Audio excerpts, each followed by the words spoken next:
Seat belt बांध लीजिए और तैयार हो जाइए एक ऐसी दुनिया में एंटर करने के लिए जहां स्पेस एक्सप्लोरेशन आपकी सबसे छोटी चिंता है। फेडी अल्वारेज की फिल्म एलियन रोमोलॉस बिल्कुल उस रॉकेट फ्यूल और चीप विस्की मिक्स की तरह है जो इस मूवी में आपको मिलेगी। डिस्टर्बिंग, एक्सप्लोसिव और अपनी लाइफ के डिसीजन पर दोबारा सोचने पर यह आपको मजबूर कर देगी। एलियन सीरीज की ये लेटेस्ट इंस्टॉलेशन नॉस्टैल्जिया और नोवेलिटी को बैलेंस करने की कोशिश करती है, लेकिन ये पूरी तरह से फेल हो जाती है इसमें और मोस्ट ऑफ द सीन को आग लगा देती है। फिर भी अगर आप अपनी सैनिटी के लॉस को बर्दाश्त कर सकते हैं तो ये देखने में आपको मजेदार जरूर लगेगी। हमारी कहानी शुरू होती है एक रेन कैली स्पेनी से, एक स्ट्रॉन्ग हीरोइन जो कि स्पेड पॉड में से उठी है और एक डिस्टोपियन सुबह के साथ जिसकी कन्फ्रंटेशन होती है, जो चीख चीख कर कह रही है वेलकम टू द फ्यूचर, यह तुम्हारी एक्सपेक्टेशन से भी ज्यादा बुरा है। रेन धीरे से आंखें झपकाती है। ये जैक्सन स्टार माइनिंग कॉलोनी के नाम से जाने वाले एक गंदे आउटपुट में है जो ब्लेड रनर के सेट को एक 5 स्टार होटल जैसा बना देता है। यहाँ सरकार इतनी ऑपरेसिव है कि हो सकता है आपको स्माइल करने के लिए भी फाइन किया जाए। और रेन हमारी वॉनाबी राइपली बस इतनी कोशिश कर रही है कि कहीं वो लोकल वाइल्ड लाइफ का खाना ना बन जाए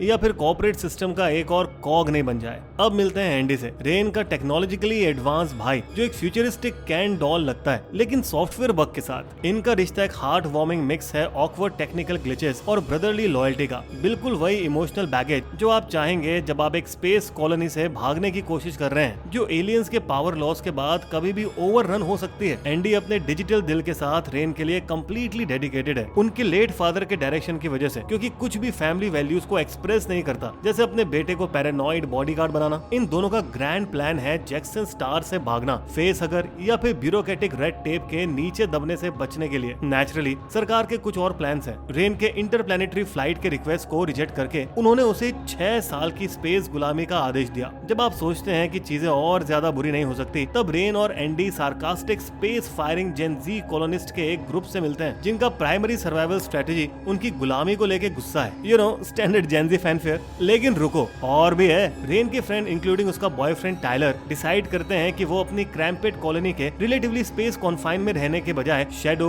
अबंडेंट स्पेस के डेप्थ में सैर पर चलेंगे, क्योंकि इस फिल्म में किसी को तो सेंसिबल होना पड़ेगा। लेकिन एंड में वो सोशल प्रेशर के आगे झुक जाती है। एक ग्रुप जो कि जवान है और ओवर कॉन्फिडेंट भी। स्पेस कॉलोनिस्ट अंदर जाते हैं एक अबंडेंट स्पेस स्टेशन के, जिसका उन्होंने अंदाज लगाया था कि अबंडेंट है, लेकिन वो नहीं था। सरप्राइज, जेनोमोर्स वापस आ गए हैं और वो सेल्फी के मूड में नहीं है। इस पॉइंट से एलियन रोमुलस फैमिलियर टेरिटरी में आ जाते हैं। क्लिचेस को रिसाइकिल करते हैं जैसे एक हाई स्कूल स्टूडेंट जो एग्जाम के लिए रात भर पढ़ाई कर रहा हो। स्पेस स्टेशन 2 पार्ट में बांटा गया है, रोमुलस और रिमस, क्योंकि किसी ने अपने मैथोलॉजी लेसन पर ध्यान दिया था। दोनों पार्ट में वो स्लिमी एसिड ब्लडेड कॉफ है जो आप एक्सपेक्ट करते हैं। ग्रुप का मिशन जल्द ही एक लाचार जिंदा रहने की कोशिश में बदल जाता है। फेस अगर अनवांटेड पार्टी गेस्ट की तरह प्रकट होते हैं और जेनोमॉर्फ अपना काम करते हैं सबकी जिंदगी बर्बाद करने का। अल्वारेज ने ओरिजिनल एलियन का क्लॉस्ट्रोफोबिक टेंशन कैप्चर करने में अच्छी कोशिश की है, लेकिन स्क्रिप्ट हर स्टेप पर उन्हें अंडरमाइन करती है। ज्यादातर कैरेक्टर कार्डबोर्ड कटआउट्स लगते हैं। जो डायलॉग बोलते हैं तो ऐसा लगता है जैसे वो स्ट्रेंजर थिंग के एक रिजेक्टेड स्क्रिप्ट से उठाया गया हो। रेन चाहती तो है कि सिगोर्नी वीवर की जानी मानी रैपली को मिरर करे, लेकिन एलियन सेलिवा से बचती हुई लाइंस जैसे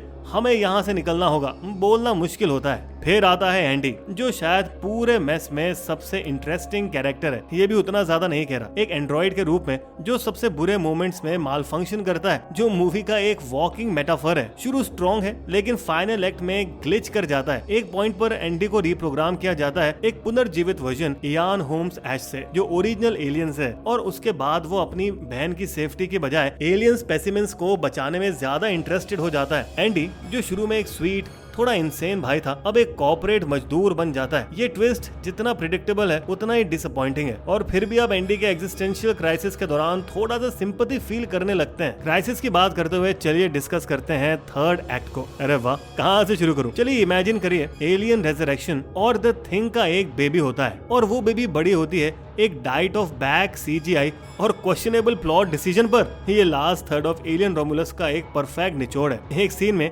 रेन का एक फ्रेंड, जिसे हम प्लॉट डिवाइस 3 कहते हैं, रिवील करती है कि वो प्रेग्नेंट है। एक जेनोमॉर्फ के साथ एनकाउंटर के बाद वो अपने आप को जेनोमॉर्फ जूस के साथ इंजेक्ट करने का फैसला करती है, क्योंकि जब आप एक पोटेंशियली फैटल एलियन प्रेगनेंसी का सामना कर रहे हो तो बेस्ट कोर्स ऑफ एक्शन है अनटेस्टेड एलियन फ्लूइड के साथ एक्सपेरिमेंट करना। रिजल्ट एक ग्रोटेस्क्यू हाफ ह्यूमन हाफ जेनोमोर्स हाइब्रिड जो कुछ ही मिनट में एक बेबी से फुल एडल्ट में बदल जाता है और फिर सबका ध्यान पूर्वक बने प्लान्स को बर्बाद कर देता है। अगर आप इसे क्लाइमेक्स कह सकते हैं तो ये एक स्पेस बैटल का मिला जुना डिसऑर्गेनाइज्ड मिक्सचर है। एलियन कार्नेज, इस मूवी में इतने प्लॉट होल्स है जहाँ से एक स्टारशिप इजीली पास हो सकता है। रेन, जो अभी भी एक बहादुर हीरोइन है, हाइब्रिड एलियन को एक एयरलॉक में बंद कर देती है जहां से वो अचानक स्पेस में निकल जाती है। अगर ये पहले से बेटर एग्जीक्यूटेड न होता, लास्ट मोमेंट में डायलॉग और imagery straight out original alien film से रिसाइकल्ड है। जैसे फिल्म मेकर डेस्परेटली हमें याद दिलाने की कोशिश कर रहे हैं कि हमें एलियन से प्यार क्यों हुआ था, इंस्टेड ऑफ हमें नई वजह देने के। लेकिन हम एलियन रोमोलॉस पर ज्यादा हार्श नहीं होंगे। आफ्टर ऑल ये मूवी अपने मोमेंट्स रखती है। प्रोडक्शन डिजाइन टॉप नॉच है, जो ओरिजिनल एलियन यूनिवर्स के ग्रिमी लिव्ड इन फील को कैप्चर करती है।